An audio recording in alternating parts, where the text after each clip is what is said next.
الرجيم بسم الله الرحمن الرحيم الحمد لله الذي خلقنا في أمة الذي فاز رتبته إلى كعب قوسين وأكرمنا بولاية وسيعه الذي ردت له الشمس مرتين وصلى إلى القبلتين وجاهد بالسيفين ورمحين وشرفنا بحب الزهراء اللهم صل على محمد التي فضلت على نساء العالمين وجعلنا من الباقين على مصاب الحسن والحسين وتسعة من ذرية الحسين الذين من بقى على مصابهم رجح حسناته أعمال الثقلين وهم أئمة المشرقين وخدات المغربين صلوات الله عليهم ما دامت النيرين اللهم صل على محمد وعلى محمد بعد فقد قال الله تبارك وتعالى في كتابه المجيد وفرقانه الحميد وهو أصدق القائلين وقوله الحق بسم الله الرحمن الرحيم إنما يريد الله ليذهب عنكم الرجس أهل البيت ويطهركم تطهيرا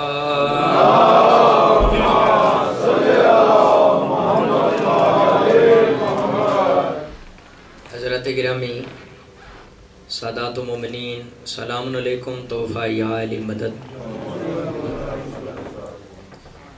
22ویں پارے سورہ احزاب کی 33ویں آیت کی روز میں تلاوت کرتا ہوں جناب کی خدمت میں.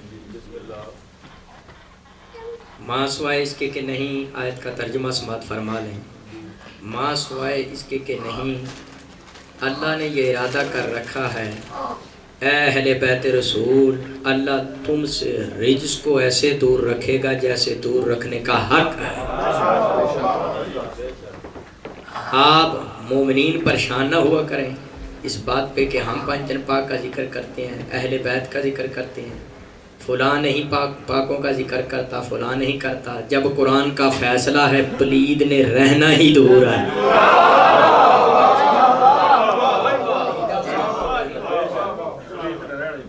فیصلہ ہے تو اس پہ کیا کہہ سکتے ہیں کہ یہ آیت تطہیر کن ہستیوں کے شان میں نازل ہوئی؟ یا آپ کہیں گے پانچتن پاک ہیں، لیکن دشمنان اہل بیت اس کو تسلیم نہیں کرتے جب تک کتب سے ریفرنسز کوٹ نہ کیے جائیں. مشکات شریف صفحہ 568 میں یہ روایت ہے، روایت بھی عام بی نہیں کرتی، چھوٹی کی روایت ہے. خرج نبی صلی اللہ علیہ وسلم غداتن علیہ مرۃ مراکل من شعر اسودا فجاء حسن بن علي فدخله ثم جاء الحسين فدخل معه ثم جاءت فاطمة فدخلها ثم جاء علي فدخله ثم قال إنما يريد الله ليذهب عنكم الرجس أهل البيت ويطهركم تطهيرا.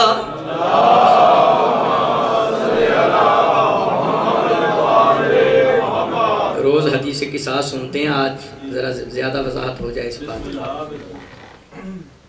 چھوٹی کی روایت ہے، وہ فرماتی ہیں نبی پاک میرے گھر سے صبح نکلے اور ان پر ایک کالی چادر تھی.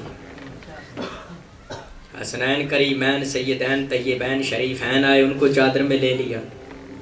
جناب سیدہ زہرا تشریف لائیں، انہیں چادر میں لے لیا. مولا علی تشریف لائے، انہیں چادر میں لے لیا. خلاصہ کلام یہ ہے کہ جب 5 چادر تطہیر کے نیچے پورے ہو گئے، آیت تطہیر طواف کرتی ہوئی پنجتن پاک کے حق میں نازل ہوئی. یہ جو میں نے روایت سنا، یہ مشکات کی، اس میں 2 اہم باتیں ہیں جو آپ سے میں نے کرنی.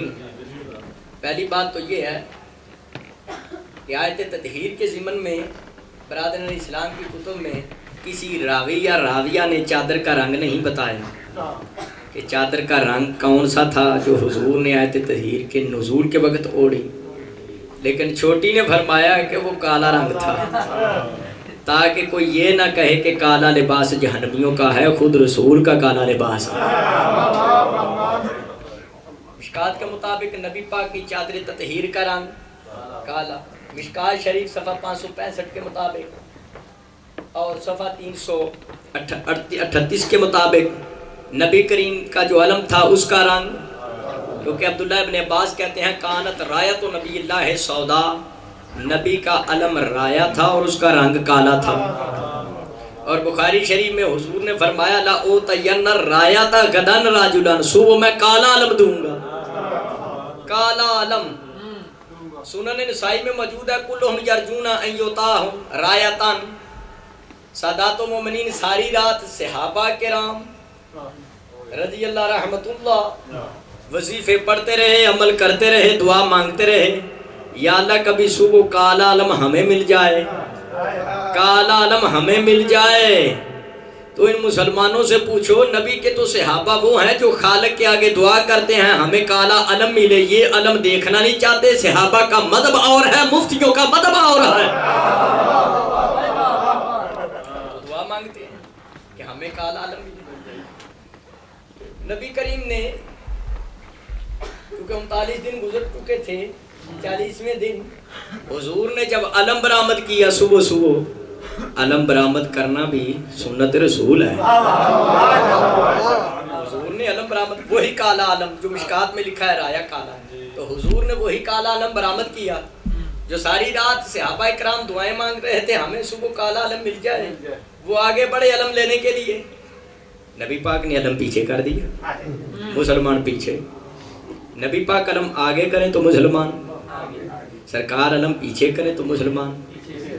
میں نے عالم تصور میں کہا کالی کملی والی سرکار انہیں علم آپ نے دینا نہیں، علم انہیں پکڑانا نہیں، تو آگے کرتے ہو تو وہ آگے ہو جاتے ہیں، پیچھے کرتے ہو پیچھے. حضور فرمایا 39 دن گزر گئے ہیں، صبح صبح ان کی پریڈ سلوات پڑھیں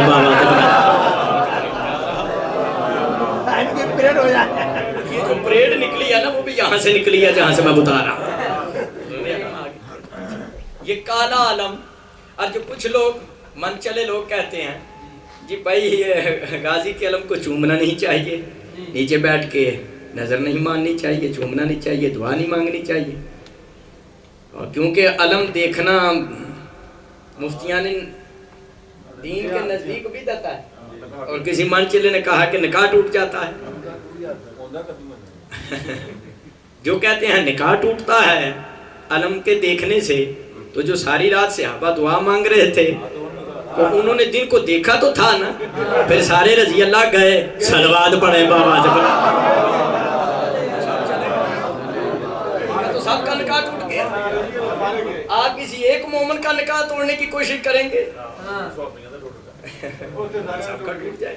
نبی کے علم کا رنگ کالا.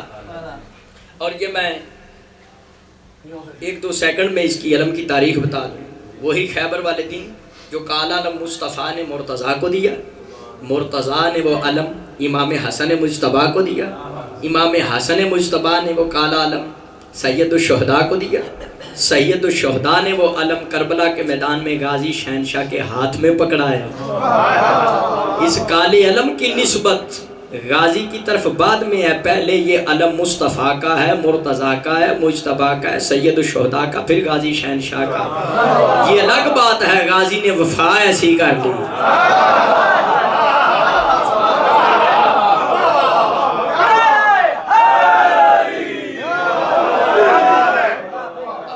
نبی کی علم کا رنگ بھی کالا مشکات کے مطابق، نبی کی کملی بھی. ایک شخص مجھ سے کہتا ہے کالے کپڑے نہ پہننا. میں نے کہا کیوں؟ لباس جہنمیوں کا ہے. میں نے کہا کس نے؟ کہتا ہے کالی کملی والے نے.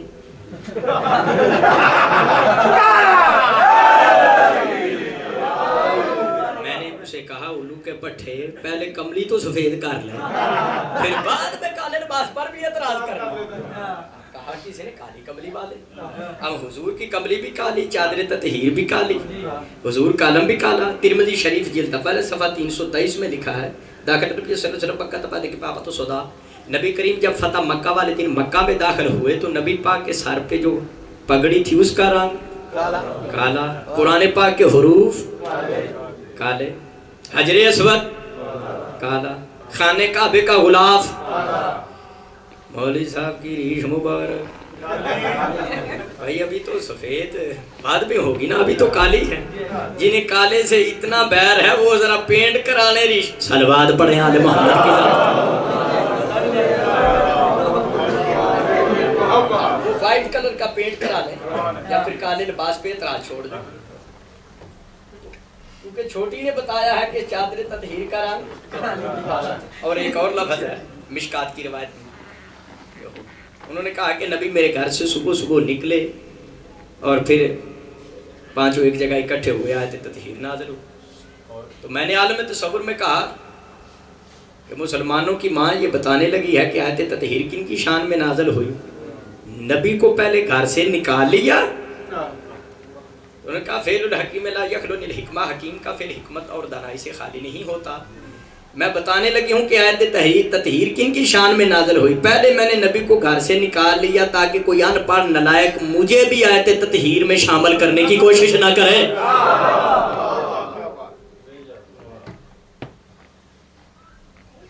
تفسیر ابن کثیر جلد نمبر 3 میں حضرت ام سلمہ سلام اللہ علیہ کی روایت ہے، کیونکہ سادات مومنین جو مصطفیٰ کی بیویاں تھیں ان کی 2 پارٹیاں تھیں، ایک پارٹی محب اہل بیت تھی اور ایک پارٹی جو محب اہل بیت پارٹی تھی ان کی انچارج تھی حضرت ام سلمہ، اور جو اہل بیت سے دشمنی رکھنے والی پارٹی تھی اس کی انچارج تھی چھوٹی۔ یہ ام سلمہ کی روایت سنا رہا ہوں، دوسری تفسیر ابن کثیر پہ ہے۔ ام سلمہ کہتی ہے جلد نمبر 3 تفسیر ابن کثیر کی اور صفحہ 485 میں کہتی ہیں انا جالسۃ اللہ باب البیت، ام سلمہ فرماتی ہیں میں دروازے پر بیٹھی تھی، نبی پاک تشریف لائے اور اندر داخل ہونے سے پہلے انہوں نے کہا غیر آئے آنے نہ پائے، اپنا ہے روکنا نہیں۔ ام سلمہ کہتی ہیں پھر یہ کے بعد دیگرے امام حسن حسین آئے، مولا علی آئے، سیدہ زہرا، جب پانچوں ایک جگہ اکٹھے ہوئے تو میں نے دیکھا بارش ہو رہی ہے پنجتن پاک پر بارش ہو رہی ہے۔ میں نے نیچے دیکھا، مجھے نمی نظر نہیں آئی، آسمان کی طرف دیکھا، بادل بھی موجود نہ تھے۔ آگے بڑھ کے میں نے کہا یہ کون سی بارش ہے؟ فرمایا ہمیں سے نہیں، اس لیے تجھے سمجھ نہیں آئی۔ نبی کریم فرمایا یہ بادلوں والی بارش نہیں ہے، خدا کے نور اور فیضان کی بارش ہے۔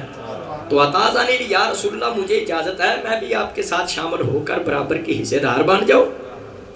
حضور فرمایا قومی فتنہ ہے ان اہل بیت، نبی کریم صلی اللہ علیہ وسلم نے ارشاد فرمایا اٹھ اور میری اہل بیت سے علیحدہ ہو جا، انت من ازواج النبی وہؤلاء اہل بیتی۔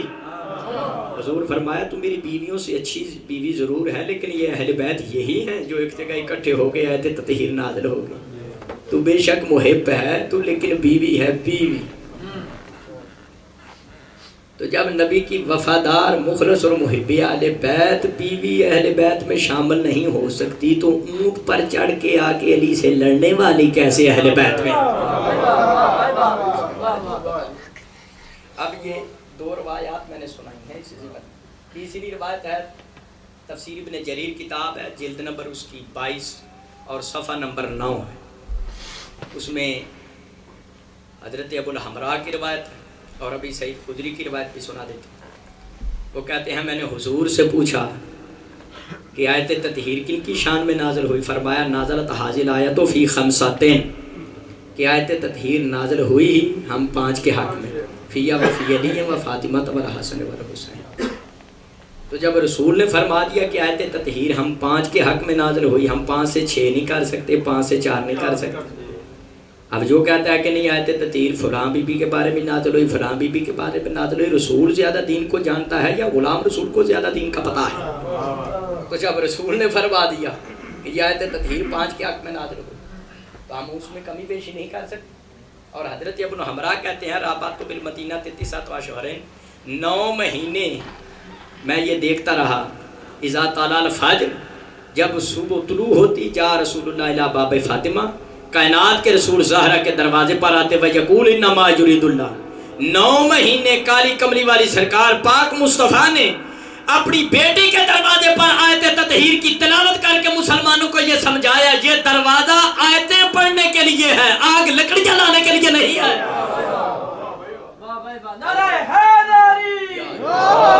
ہر کوئی اس دروازے پر آگ لکڑیاں لے کر نہ آ جانا، یہ وہ دروازہ ہے جس پر کھڑے ہو کر میں محمد بھی آیت تطہیر کی تلاوت کرتا ہوں۔ اگر آیت تطہیر کسی اور کی شان میں نازل ہوتی تو کسی تاریخ میں بھی نہیں ملتا کہ نبی کریم نے اپنی کسی زوجہ کے دروازے پہ کھڑے ہو کے انما یرید اللہ کی آیت پڑھی. قطعاً نہیں ہے. اور بزرگ ہیں، جوان ہیں، سادات ہیں، تشریف فرما ہے ماتمی عزادار، یہ بات یاد رکھنے والی ہے. در بطول اور رسول سے لے کر اس ڈنمارک کے اس بیت الحزن امام بارگاہ تک 1400 سال گزر گئے ہیں، جن کو لوگ کہتے ہیں کہ آیت تطہیر فلاں بی بی کی شان میں نازل ہوئی، فلاں بی بی کی شان میں. 1400 سال گزر گئے ہیں، آج تک کسی نے دعویٰ ہی نہیں کیا سوائے 5 تن کے کہ یہ آیت ہماری شان میں نازل ہوئی ہے. کسی نے دعویٰ ہی نہیں کیا. تو مدعی سست اور گواہ چست، اور جن کو مفتی کھینچ کے لاتے ہیں آیت تطہیر کے ذبل میں کہ آیت تطہیر ان کی شان میں نازل ہوئی، وہ 1400 سال گزر گیا، انہوں نے تو کبھی دعویٰ ہی نہیں کیا کہ آیت تطہیر ہماری شان میں نازل ہوئی. اس کے برخلاف تفسیر ابن کثیر جلد 4 اور صفحہ 384 میں شہزادہ یمن امام حسن مجتبی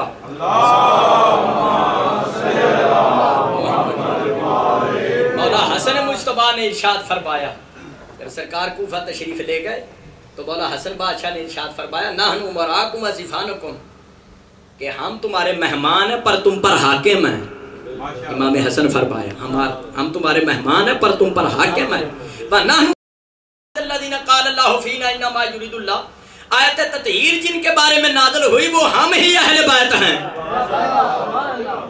مائیوں نے دعویٰ کیا نہیں، بیویوں کا دعویٰ ہے نہیں، اور جن کا دعویٰ ہے ان کو لوگ اہل بیت تسلیم نہیں کرتے. آیت تطہیر تو ان کی شان میں نازل ہوئی جن کے قریب نجاست نہیں گئی کسی مقام پہ، نہ کسی مقام پہ انہوں نے کبھی شرک کیا، نہ بت صلوات پڑھیں آل محمد کی ذات.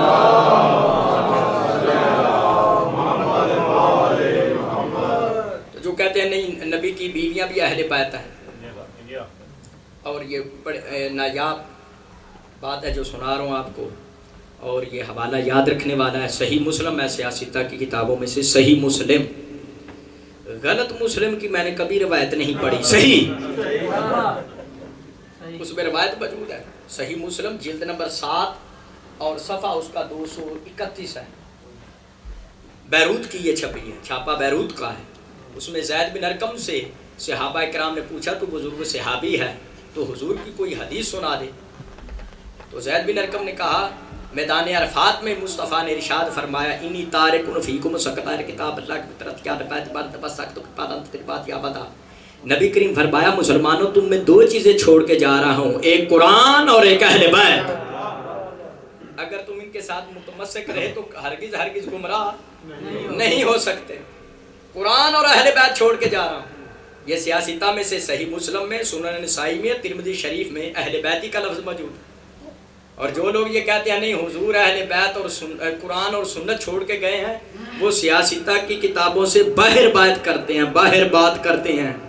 ان کا سیاستہ کی کتب کا مطالعہ نہیں ہے صحیح طریقے سے. سیاستہ کی کتب میں جو لفظ اہل بیت آئے، قرآن اور اہل بیت چھوڑ کے جا رہا. اگر ان کے ساتھ تم متمسک رہے تو کبھی گمراہ نہیں ہو سکتے. اگر امت کے مرتد ہونے کا خطرہ نہ ہوتا تو حضور قرآن اور اہل بیت کا انتظام ہدایت کی صورت میں، ہدایت کے لیے قرآن اور اہل بیت امت کے لیے چھوڑ کے نہ جاتے. اور اگر اہل بیت قرآن کی طرح پاک نہ ہوتے تو قرآن کے دوش بدوش حضور ہدایت کا انتظام نہ کر کے جاتے. اسی لیے مرکات شرح مشکات کے میرے پاس پڑھی ہے. ملا علی قاری لکھتے ہیں قرآن کسے کہتے ہیں؟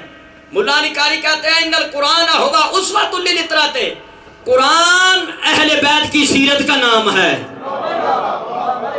یعنی اگر اہل بیت کو لفظوں کی صورت میں دیکھنا ہو تو قرآن کی تلاوت کر لو، اگر قرآن کو جسمانی صورت میں دیکھنا ہو تو وہ اہل بیت ہیں.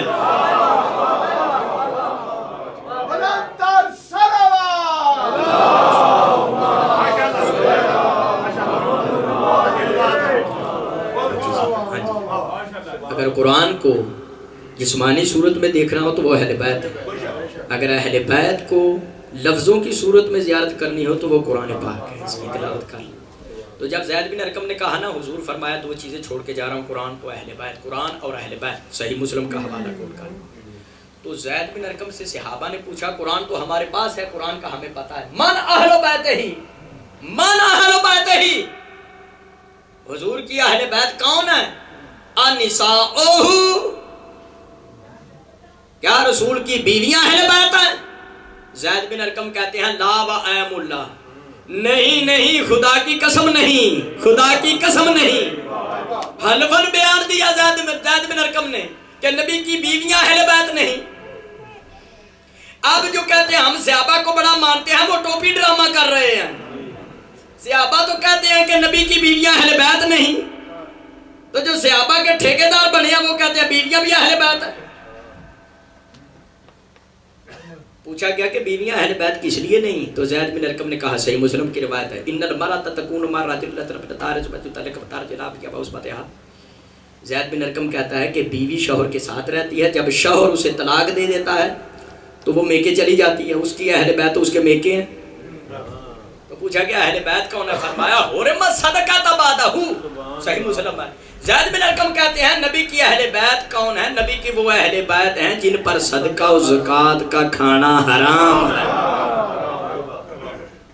تو میں ایک ایک لفظ کا ذمہ دار ہوں، ذمہ داری سے گفتگو کرنے کا عادی ہوں. تفسیر روح المعانی میں یہ موجود ہے، ایک بندہ صدقہ لے کر آیا حضور کے گھر، اس نے دروازہ کھٹکھٹایا تو چھوٹی نے وہ صدقہ پکڑ کے اندر لے گئی اور گھر میں رکھ لیا. تو نبی کی اہل بیت تو وہ ہیں جن پر صدقہ کھانا حرام ہے، تو یہ پلیٹ پکڑ کے اندر صلوات پڑھیں آل محمد کی ذات.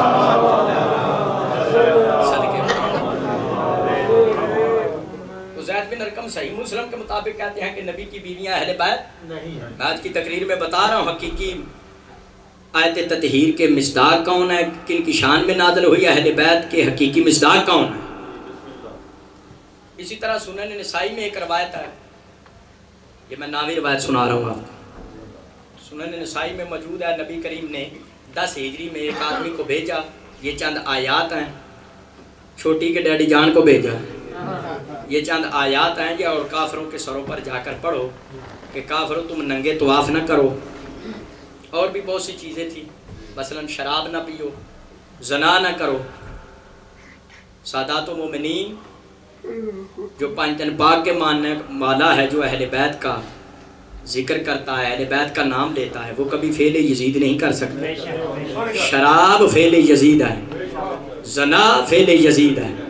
مومن کا کام نہیں ہے وہ شراب پیے یا زنا کرے، یہ فعل یزید ہے. تو یزید پر ہم کل بھی لعنت بھیجتے تھے، آج بھی لعنت بھیجتے ہیں. تو جب چند آیات دے کر بھیجا چھوٹی کے بابا جان کو، اس کو کہا کہ جاؤ یہ آیتیں کافروں پر پڑھو کہ شراب اور زنا یہ نہ کریں، ننگے طواف نہ کریں وغیرہ وغیرہ. تو وہ حضرت آیات لے کر چلے. فاتبعہ بعلی، نبی کریم صلی اللہ علیہ وسلم نے پیچھے مولا علی کو بھیج دیا اور کہا یا علی اس سے آیات لے اور خود تلاوت کر کافروں کے سروں. تو واپس آئے ابا جان، چھوٹی کے ابا جان واپس آئے تو انہوں نے کہا انازلہ فیہ شیئن فہو قیب، وہ بڑے غمزدہ تھے. یا رسول اللہ پہلے مجھے آیات آپ نے دی کہ میں تلاوت کروں کافروں کے سروں پہ، پھر آیات مجھ سے واپس لے لی، کیا میرے بارے میں کچھ چیز نازل ہوئی؟ نبی کریم صلی اللہ علیہ وسلم نے ارشاد فرمایا لا الا انی امرت ان ابلغ انا اور رجل من اہل البیت. نبی کریم نے فرمایا تو جب آیات لے کر چلا گیا، پھر جبریل نازل ہوئے، انہوں نے خالق کا پیغام مجھے دیا. کہا اللہ فرماتا ہے بعد تحفہ درود و سلام کے آیات کی تلاوت کرنے کے لیے کافروں کے سروں پر یا خود جا یا اس شخص کو بھیج جو تیری اہل بیت میں سے ہے. خود چلا جا آیات کی تلاوت کر یا اس شخص کو بھیج جو تیری اہل بیت میں سے ہے. اس کا مطلب ہے کہ وہ چند آیات تھیں جن کی تلاوت کا حکم دیا گیا تھا، اور وہ آیات بھی واپس لے لی گئیں، مولا علی کو عطا فرما دی گئیں. تو ہمیں لوگ کہتے ہیں کہ تم فلاں کو نہیں مانتے، فلاں یہ تھا، فلاں وہ تھا. کیا تھا؟ مسلمانوں، جو بندہ رسول کی طرف سے چند آیتیں کافروں کے سروں پر تلاوت کرنے کی اہلیت نہیں رکھتا، جو چند آیتوں سے تبلیغ نہیں کر سکتا، پورے قرآن کا مبلغ کیسے بن سکتا ہے؟ پورے قرآن کا مبلغ امت کا امام بار کیسے بن گیا، پیشوا کیسے بن گیا؟ اور دوسری بات یہ ہے کہ حضرت کو معزول کر دیا گیا، معطل کر دیا گیا. کیوں؟ ان سے آیات واپس کیوں لی گئی؟ اس لیے کہ وہ اہل بیت میں نہیں تھا، شامل نہیں تھے. اور مولا علی علیہ السلام کو بھیجا گا کیوں؟ کہ وہ اہل بیت میں شامل. اب اس کو سننا، ضربت حیدری سمجھ کے یاد بھی رکھنا. جب باپ اہل بیت نہیں تو چھوٹی کہاں سے اہل بیت بن گئی؟ جب باپ اہل بیت نہیں تو بیٹی کہاں سے اہل بیت بن گئی؟ یہ میں نے 9 روایات سنائی ہیں آیت کا نفس مضمون سمجھانے کے لیے. اب میں آیت کے لفظوں کی تشریح کرتا ہوں. گھبرا تو نہیں گیا؟ اللہ نے اس آیت تطہیر کو شروع کیا انما کلمہ حسر سے. انما کلمہ حسر، اس کو میں بڑے اچھے طریقے سے واضح کر کے سمجھاؤں گا تاکہ آپ تک بات اچھے طریقے سے پہنچ جائے. انما بتاتا ہے، جس آیت کے شروع میں آتا ہے نا لفظ انما، انما لفظ بتاتا ہے جس چیز کا ذکر اس آیت میں ہے وہ غیر سے نہیں ملتی. یعنی انما اگر پاک چیز کے شروع میں آ جائے، آیت میں پاک چیز کا ذکر ہو تو انما بتاتا ہے جیسا پاک نہیں. اگر انما کسی پلید جگہ پہ آئے، یعنی پلید کا یہ مطلب آیت میں پلید کا ذکر ہو تو لفظ انما بتاتا ہے پلیتیاں ہزاروں ہوں گی، لیکن جہاں انما آیا اس جیسا پلیتوں کا پلید جگ میں نہیں. جیسے میرے خالق کی آواز آتی ہے بسم اللہ الرحمن الرحیم انما الخمر والمیسر والانصاب والازلام رجس من عمل الشیطان. اللہ فرمایا شیطانی فعل دنیا میں اور بہت ہے، لیکن جس طرح کا جوا شراب شیطانی فعل ہے ایسا کوئی اور نہیں. انما حرم علیکم المیتۃ والدم ولحم الخنزیر. اللہ فرمایا حرام چیزیں دنیا میں اور بہت ہیں، لیکن جس طرح کا مردار اور خنزیر حرام ہے ایسی کوئی چیز حرام نہیں. انما یخشی اللہ من عبادہ العلماء. خوف خدا لوگ دنیا میں رکھتے ہوں گے، لیکن جس طرح خوف خدا محمد والے محمد رکھتے ہیں ایسا خوف خدا کوئی اور نہیں رکھتا. یہ لفظ انما بتاتا ہے انما نطعمکم لوجہ اللہ لا نريد منکم جزاء ولا شکورا. دعوتیں دنیا میں بہت ساری دعوتیں دنیا میں موجود ہیں، لیکن جس طرح سورہ دہر کی دعوت ہے جگ میں ایسی دعوت کوئی نہیں. انما امرکم اللہ ورسولہ والذین آمنوا الذین یقیمون الصلاۃ ویؤتون الزکاۃ وهم راکعون. اللہ فرمایا ولی دنیا میں بہت گزرے ہیں، لیکن جس طرح میں اللہ رسول کے بعد حسنین کا بابا علی ولی ہے جگ میں ایسا ولی نہیں. اللہ نے اس آیت کو بھی انما کلمہ حسن سے شروع فرمایا. انما یرید اللہ لیذھب عنکم الرجس اہل البیت ویطہرکم تطہیرا. اللہ فرمایا پاک آدم سے لے کر عیسیٰ تک نبی بھی گزرے ہیں، لیکن جس طرح کے چادر تطہیر کے نیچے آنے والے 5 پاک ہیں جگ میں ان جیسا پاک ہی کوئی نہیں.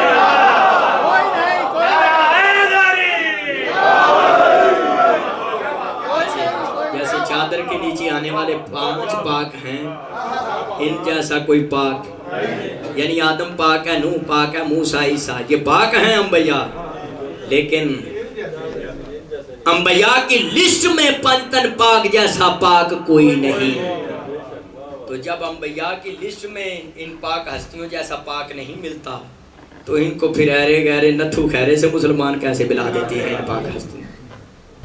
اللہ نے آیت تطہیر نازل کر کے یہ بات واضح کی کہ اہل بیت محمد اور ہیں اور اصحاب محمد اور ہیں. جیسے کتابوں میں قرآن ہے ایسے صحابہ میں اہل بیت. کیا فرق ہے ان کتابوں میں اور قرآن مجید میں؟ فرق یہ ہے کہ قرآن عرش سے آیا، کتابیں یہی بنی. اسی طرح نور مصطفیٰ کے جز کی حیثیت سے حیدر کرار عرش سے آئے، باقی بندے یہیں سے پکڑ کر بنائے. توجہ رکھنا اس بات. کیا فرق ہے ان کتابوں میں قرآن میں؟ قرآن کی شان میں اللہ فرمایا الف لام میم ذالک الکتاب لا ریب فیہ. خالق فرمایا کہ وہ قرآن ہے کہ جس میں شک آتا نہیں. جیسے قرآن میں شک آتا نہیں دوسری کتابوں میں سے جاتا نہیں، میرے مولا علی میں شک آتا نہیں اور لمٹینگ میں سے جاتا نہیں، لمبو میں سے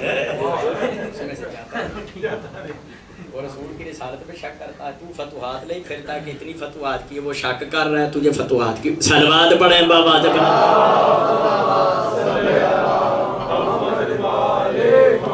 جو نبی کے وفادار اور مخلص نیک ساتھی ہیں ہم ان کا انکار نہیں کرتے، انکار نہیں کرتے۔ سادات و مومنین ایک صحابی جنت تو جا سکتا ہے لیکن سیدہ شباب اہل الجنہ نہیں کہلا سکتا۔ ایک صحابی کوثر تو پی سکتا ہے لیکن ساقی کوثر نہیں بن سکتا۔ ایک صحابی عبادت قبول کر کے عابد تو بن سکتا ہے عبادت کر کے، لیکن زین العابدین یہ آیت تطہیر نے بتا دیا اہل بیت محمد اور ہیں، صحابہ محمد اور ہیں۔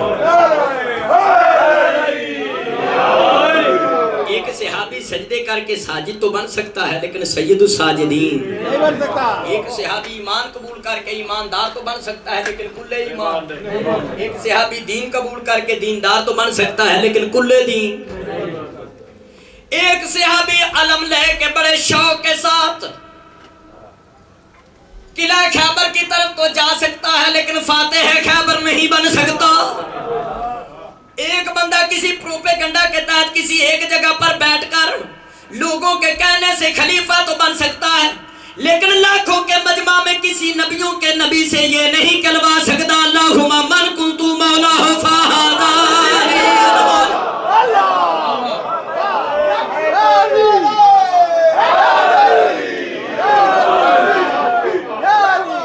جزاک اللہ صاحب، جزاک اللہ، واہ واہ۔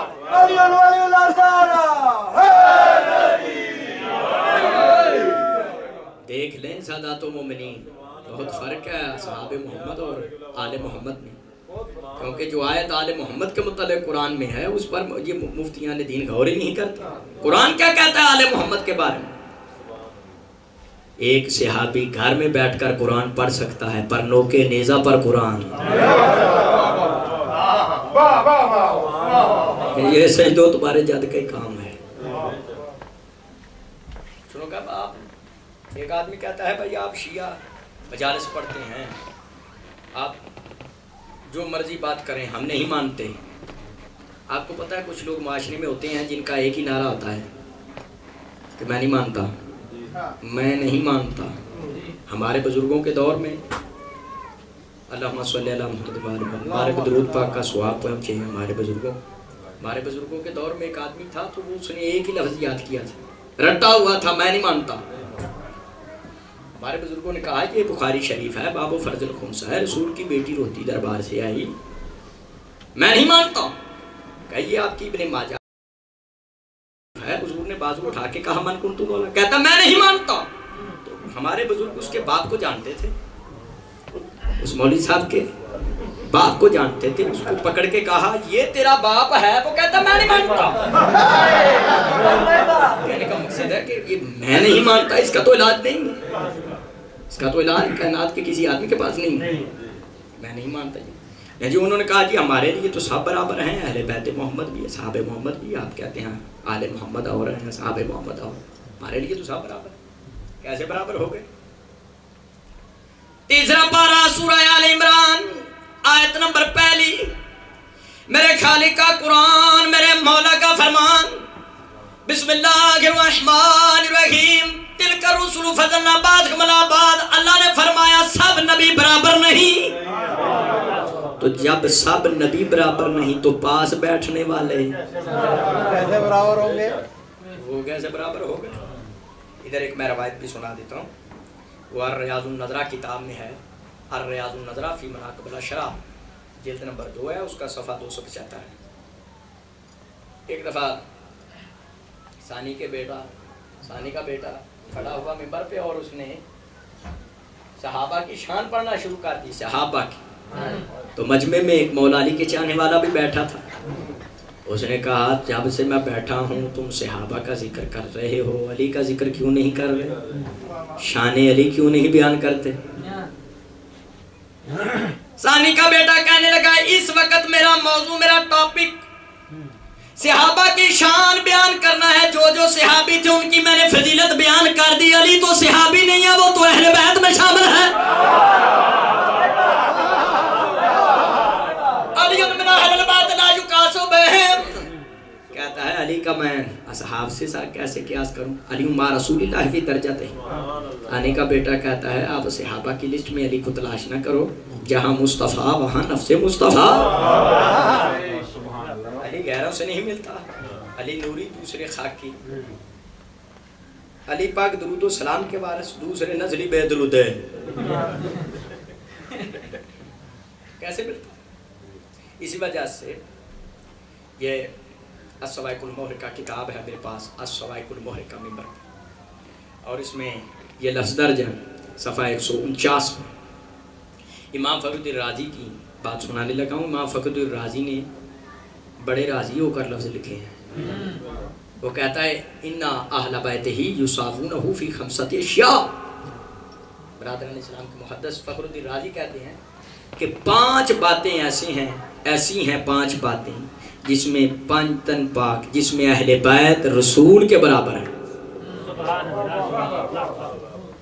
یعنی کسی ساتھی کے برابر نہیں, ساتھی کے برابر نہیں, کسی رضی اللہ رحمت اللہ کے برابر نہیں, پاس بیٹھنے رسول کے برابر. پوچھا گیا وہ کون سی بات؟ ربایا فی السلام. وہ کہتے ہیں جیسے نبی پر سلام ہے ایسے ہی نبی کی آل پر سلام. وفی الصلاۃ, جیسے نبی پہ درود ہے ایسے ہی نبی کی آل پہ درود ہے. حضور فرمایا لا تصلوا علیہ صلاۃ البترا. حضور فرمایا مجھ پر دم کٹا درود نہ پڑھو. دم کٹا درود. پوچھا گیا وہ کیا ہوتا ہے؟ فرمایا اللہم صلی علی محمد, یعنی صرف مجھ پر درود پڑھنا اور میری آل پر درود نہ بھیجنا, یہ دم کٹا درود ہے. پوچھ لتھی آڑا, دم کٹا درود مجھے پسند نہیں ہے, مجھے قبول ہی نہیں ہے. دم کٹا درود میں نہیں پسند کرتا. پورا درود پڑھنا چاہیے. اللہم صلی علی محمد,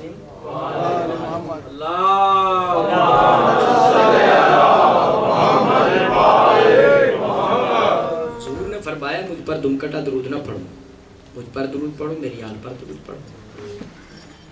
اور یہ آپ کو بتا دوں کہ یہ درود کی تاریخ بھی بڑی پرانی ہے. تھکاوٹ تو نہیں محسوس فرما رہے؟ یہ درود کی تاریخ بھی بہت پرانی ہے. حضرت آدم علیہ السلام کا جب نکاح ہوا تھا, نکاح ایسے نہیں ہوا, حق مہر میں درود تفسیر عزیزی جلد اول صفحہ 228 میں ہے. اور سادات المومنین حضرت آدم علیہ السلام کے وقت یہی درود تھا جو میں نے آپ کو پڑھ کے سنایا, اور آپ نے مجھے پڑھ کے سنایا. اللہم صلی علی محمد. صرف رسول اور رسول کی آل پہ درود تھا, نہ کسی ہمسائے پہ درود تھا, نہ کسی ایرے کے, نہ غیرے پہ. تو درود تو وہ پڑھنا چاہیے جو باب آدم کے وقت درود تھا. باقی جو درود ہے وہ میڈ ان انڈیا. صلوات پڑھیں آل محمد کی ذات.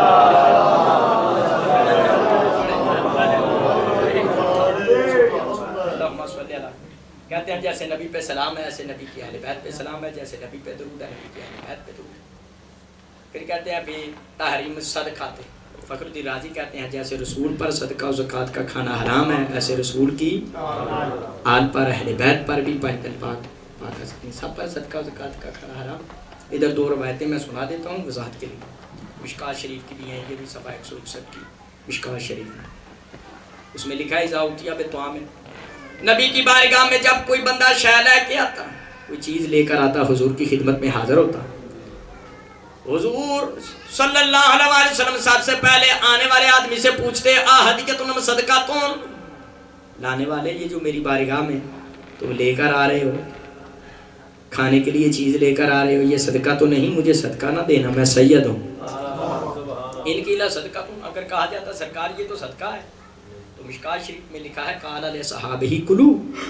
نبی کریم صدقہ صحابہ کے آگے کر کے کہتے شمع رسالت کے پروانوں کھا جاؤ.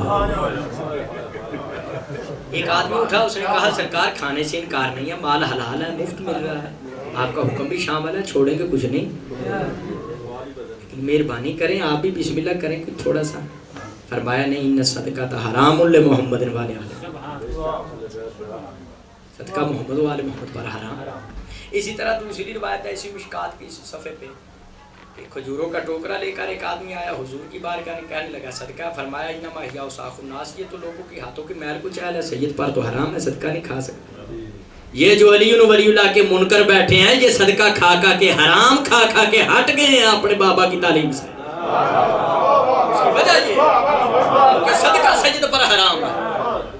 جو صدقہ کھا بیٹھے ہیں وہ حرام چیز اندر جائے تو پھر اپنا اثر دکھاتی ہے، حرام چیز اپنا اثر دکھاتی ہے. فرمایا میں سید ہوں، مجھ پر صدقہ کھانا حرام. تو بچپن میں ایک عالم تھا امام حسن مجتبیٰ کا، یعنی چھوٹا سن تھا سرکار کا. تو امام حسن مجتبیٰ نے ایک کھجور اٹھائی، مشکات میں ہے، تو اس کو کھانے کا ارادہ کیا. تو حضور نے فرمایا کخن حسن بیٹا تھوک دے. تو میں نے عالم تصور میں کہا مولا حسن امام ہوتا ہی وہی ہے جو زندگی کے ہر لمحے میں امام ہوتا ہے، تو آپ نے یہ کھجور کیوں اٹھائی؟ آپ تو جانتے تھے صدقہ ہے، ہم پر حرام. فرمایا مجمع بڑا لگا ہوا تھا، بھیڑ بہت تھی، رش بہت. میں ذرا پریکٹیکل کر کے سمجھانا چاہتا تھا عملاً کہ جو صدقے کی ایک کھجور اٹھائے اور نبی پھینکوا دے وہ اور ہوتے ہیں، اور جنہیں حضور ٹوکرے کے ٹوکرے صدقے کھلائیں. بتانا چاہتا جیسے نبی پر سلام نبی کی اہل بیت پر، جیسے نبی پر درود نبی کی اہل بیت پر، جیسے نبی پر صدقہ و زکوٰۃ کا کھانا حرام، ایسے نبی کی آل پر آل محمد پر صدقہ و زکوٰۃ کا کھانا حرام. چوتھی بات فی وجوب المحبت ہے، جیسے نبی کی محبت واجب ایسے نبی کی اہل بیت کی محبت. قل لا اسألکم علیہ اجرا الا المودۃ فی القربى، 25ویں پارے سورہ شورى کی آیت نمبر 23. اور پانچویں بات کہتے ہیں فی طہارت، فخر الدین رازی کہتے ہیں جیسے نبی پاک ہیں، خالق فرمایا طٰہٰ، ایسے نبی کی اہل بیت بھی پاک ہیں. اللہ فرمایا انما یرید اللہ لیذھب عنکم الرجس اہل البیت ویطہرکم.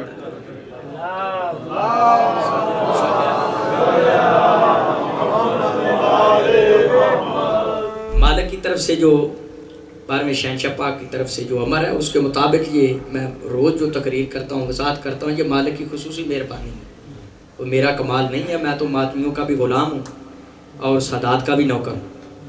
یہ میرے ہاتھ میں کون سی شے ہے جو آپ دیکھ رہے ہیں؟ یہ قرآن پاک ہے. یہ آپ کو کس نے بتایا یہ قرآن مجید ہے؟ کیونکہ اس پر میں نے غلاف چڑھایا ہوا ہے. غلاف میں نے چڑھایا ہوا ہے، کپڑا چڑھایا ہوا ہے، کتابیں اور بھی ممبر پہ پڑھی ہیں، بخاری وغیرہ دیگر. ہاں دوسروں پر میں نے غلاف نہیں چڑھا، دوسروں پر غلاف چڑھایا نہیں. قرآن پر غلاف چڑھانے سے میں رہا نہیں. کیوں؟ یہ سمجھنے کے لیے بات کر رہا ہوں تاکہ ہر بندے کو سمجھ آ جائے. میں نے قرآن پر کپڑا چڑھ کے یہ بتایا، کپڑا چڑھا کر یہ بتایا کہ یہ کتاب اور ہے، دوسری کتابیں اور، یہ اور ہے وہ اور ہے، یہ اور ہے وہ اور ہے. نبی کریم صلی اللہ علیہ وسلم نے جس طرح میں قرآن پاک پہ غلاف چڑھا کے میں نے بات واضح کی یہ کتاب اور ہے دوسری کتابیں اور ہیں. حسنین کے نانے زہرا کے بابے نے اپنی اہل بیت پر چادر تطہیر کا غلاف چڑھا کے کہا اندر والے اور ہیں باہر والے اور ہیں.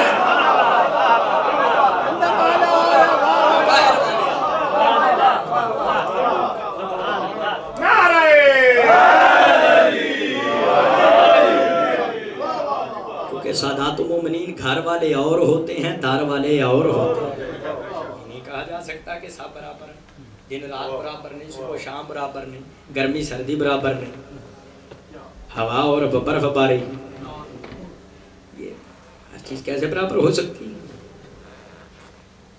اور اس ضمن میں ایک روایت اور سنا کہ میں گفتگو سمیٹ دیتا ہوں. چوتھے امام حضرت امام زین العابدین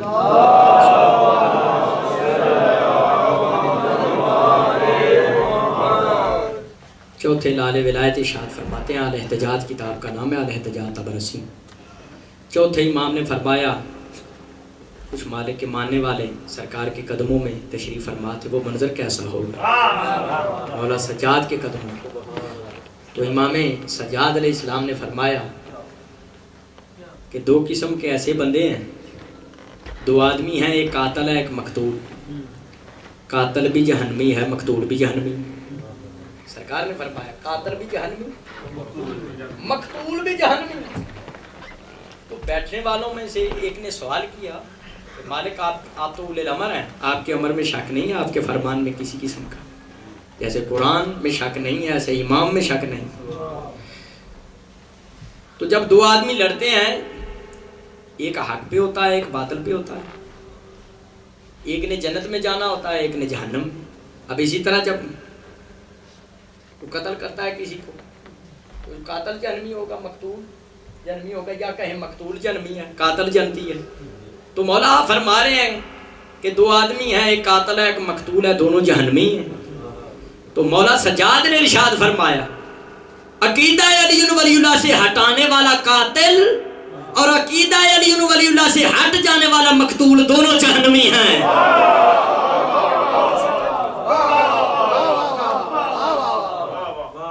یہ خاندان تطہیر ہے. آج کی مختصر گفتگو میں میں نے یہ بات واضح کی کہ آیت تطہیر حقیقت میں کن ہستیوں کی شان میں نازل ہوئی. میں نے اس بات کی وضاحت کر دی. چونکہ ہمارا سلسلہ، ہماری گفتگو صرف یہاں بیٹھنے والوں کے لیے نہیں ہوتی، یہ اس لحاظ سے ہے گفتگو سب کے لیے ہوتی ہے، ہر فرقے کے آدمی کے لیے ہماری گفتگو ہوتی ہے. لہٰذا اگر کوئی میں لفظ ایسا کہوں کہ جو کسی مومن کو پسند نہ آئے تو اس میں یہ بات نہیں ہے کہ ہمارا بھی وہی عقیدہ ہے. اس میں مقصد یہ ہوتا ہے تاکہ کسی طریقے مالک کا پیغام لوگوں کے کانوں تک پہنچ. ابن زیاد ملعون نے داروغہ جیل کو بلایا. داروغہ جیل جس کا تاریخ میں نام مشکور لکھا ہے، اسے کہتا ہے خذ ھذین الغلامین. ابن زیاد کہتا ہے ان دونوں بچوں کو گرفتار کر لے. من طیب طعام فلا تطعہما، کبھی انہیں اچھا کھانا نہیں کھلانا. وَمِنَ الْمَاءِ الْبَارِدِ فَلَا تَسْقِهِمَا، کبھی انہیں ٹھنڈا پانی نہیں پلانا. زَيِّقْ عَلَيْهِمَا سِجْنَهُمَا، تیسرا حکم دیتا ہے ابن زیاد مشکور کو انہیں ایسی جگہ پہ قید کرنا دونوں بچوں کو پاؤں پھلا کے نہ لیٹ سکیں نہ کمر سیدھی کر کے کھڑے ہو سکیں. ہم شیعہ کیوں نہ روئیں ماتم کریں. میں نے خود بحر المصائب کتاب میں یہ گناہگار آنکھوں سے پڑھا ہے. عزاداران خاندان تطہیر کے عزاداروں سال پورا بچے نیم رکوع کی حالت میں رہے. جب سال گزر گیا چھوٹے شہزادے ابراہیم نے بڑے شہزادے محمد سے کہا کیوں نہ داروغہ جیل کو اپنا تعارف کرائیں، ہو سکتا ہے ہماری رہائی کا سامان ہو جائے، کوئی سامان ہو جائے رہائی کا. بڑے نے کہا اگر داروغہ جیل کو اپنا تعارف کرایا قتل ہو جائیں گے. چھوٹا شہزادہ کہتا ہے اس سے تو قتل ہونا بہتر ہے. نہ کھانے کے لیے اچھا کھانا ہے نہ پینے کے لیے اچھا پانی ہے. بڑے شہزادے نے کہا ٹھیک ہے اس پر میں غور کروں گا. جب صبح کے وقت مشکور آیا تو بڑے شہزادے نے پوچھا مشکور سے اتعرف محمد المصطفیٰ، کیا تو محمد مصطفیٰ کو جانتا ہے؟ اس نے کہا ہاں میں مصطفیٰ کا کلمہ پڑھتا ہوں. اتعرف علی المرتضیٰ، کیا تو علی کو جانتا ہے؟ مشکور کہتا ہے وہ تو میرے پہلے امام ہیں. عزادارو مشکور مومن تھا، اس کی بیوی بھی مومنہ تھی. انجانے میں یہ حکم کی تعمیل کر رہے تھے ابن زیاد. تو شہزادے نے کہا تعارف جعفر نے تیار، کیا تو جعفر تیار کو جانتا ہے؟ یہ کہتا ہے ہاں میں جعفر تیار کو بھی جانتا ہوں، جنگ موتا میں وہ شہید ہوئے، انہوں نے بازو قلم کرائے.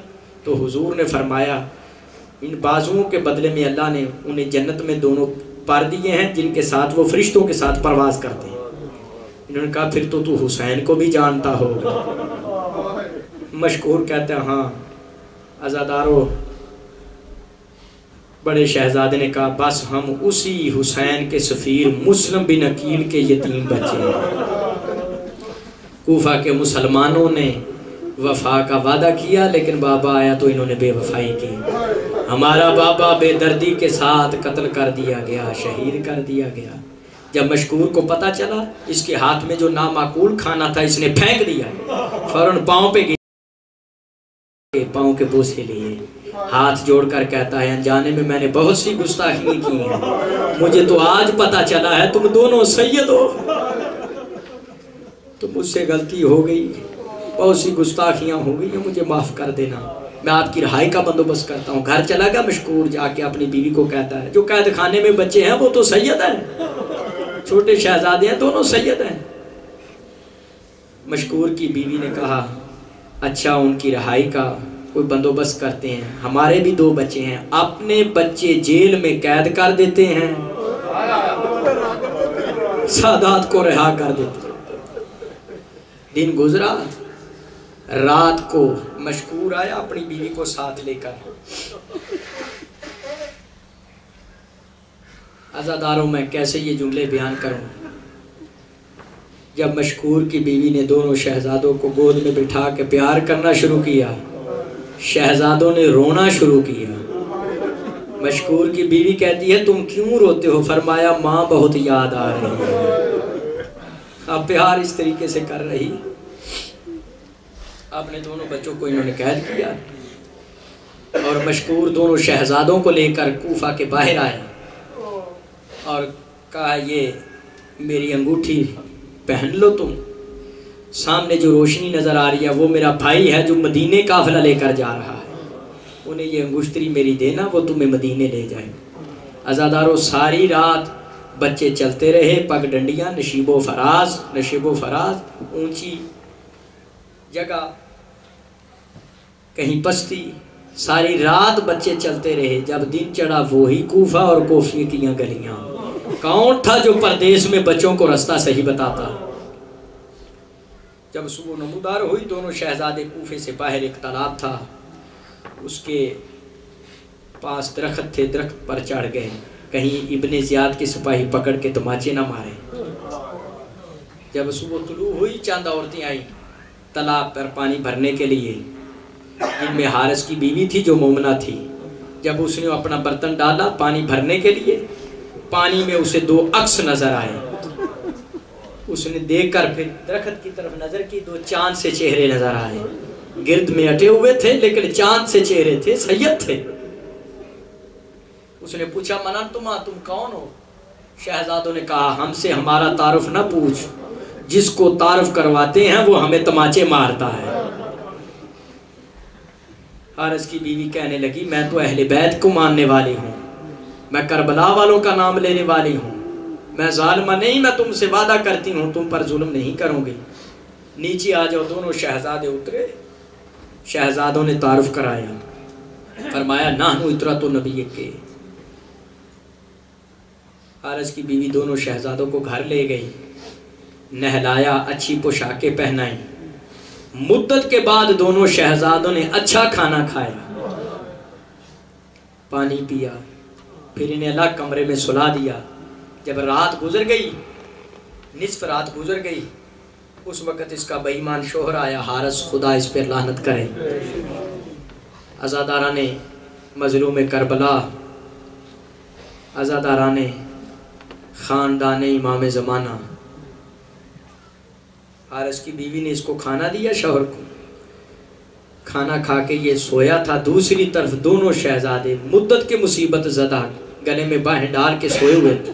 دونوں شہزادوں نے ایک خواب دیکھا، ایک جیسا دونوں خواب دیکھا۔ نبی پاک خواب میں موجود ہیں، مسلم بن عقیل موجود ہیں، مولا علی موجود ہیں۔ نبی پاک فرما رہے ہیں مسلم خود آ گیا، بچوں کو دشمنوں میں چھوڑ آیا۔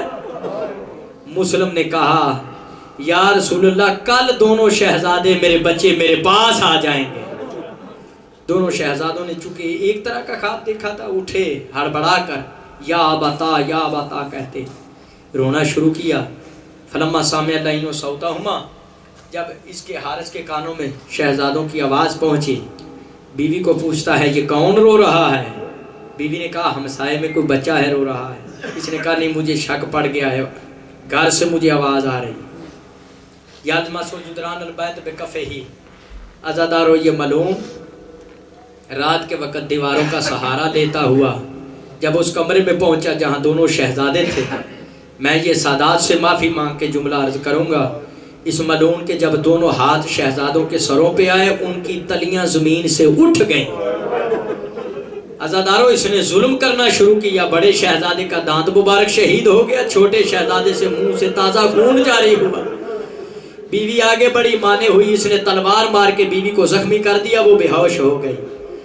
اس نے دونوں شہزادوں کو ستونوں کے ساتھ باندھا اور آرام سے بے ایمان سو گیا۔ جب صبح ہوئی، یہ حارث ملعون